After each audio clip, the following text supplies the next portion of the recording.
ઉપરથી પરમિશન લીધી હોય તો ગ્રામ પંચાયતમાં લાવીને બતાવો।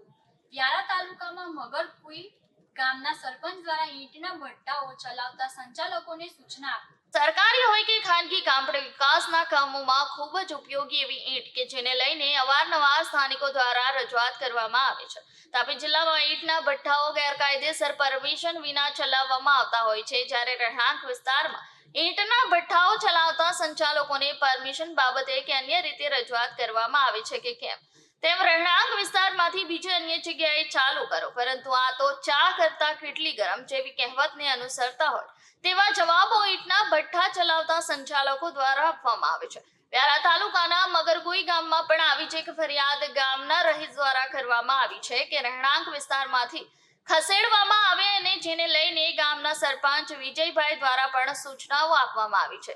જો તમે ઉપરથી ભઠ્ઠાઓ મંજૂર કરાવી લાવ્યા હોય તો ગ્રામ પંચાયત ખાતે આવીને બતાવી જાઓ। ત્યારે અત્રે ઉલ્લેખનીય છે કે ગ્રામ કક્ષાએ કોઈ પરમિશન આપવામાં આવી નથી, તો ઉપરથી કોઈ અધિકારી કઈ રીતે પરમિશન આપી હશે। હવે આવનાર દિવસોમાં જોવું એ રહ્યું કે ઈંટના ભઠ્ઠાઓ ચલાવતા સંચાલકો પર શું કાયદાકીય કાર્યવાહી થશે। જી, હું વિજયકુમાર નાગરભાઈ ગામિત ગામ મગરકુઈના સરપંચ શ્રી છું। હાલમાં જે પણ ગામમાં ઈંટના ભઠ્ઠા ચાલે છે એઓને અમે મારા સમય દરમિયાન કે તલાટીશ્રીએ કોઈ પણ જાતની પરમિશન આપી નથી અને જે પણ ગેરકાયદેસર ભઠ્ઠા ચાલે છે એ લોકોએ અમારી જોડે લેખિતમાં કોઈ પણ જાતની પરમિશન માગી નથી અને આ જે ભઠ્ઠા ચાલુ હોય જેનાથી લોકોને સ્વાસ્થ્ય અને પ્રદૂષણને પણ સ્વાસ્થ્ય ખરાબ થાય છે, જેને થકી આ ઈંટના ભઠ્ઠા બંધ થાય તો સારું।